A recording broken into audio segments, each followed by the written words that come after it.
Sa alinmang pagkain, laging tatandaan, mga bitamina at sustansya'y makakamtan. Prutas at gulay, kailangan ng katawan.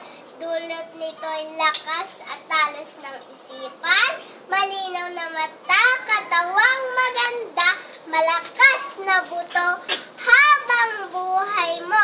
Sa sariwang gatas, itlog at kamote, malunggay at pechay, sa isda at karne.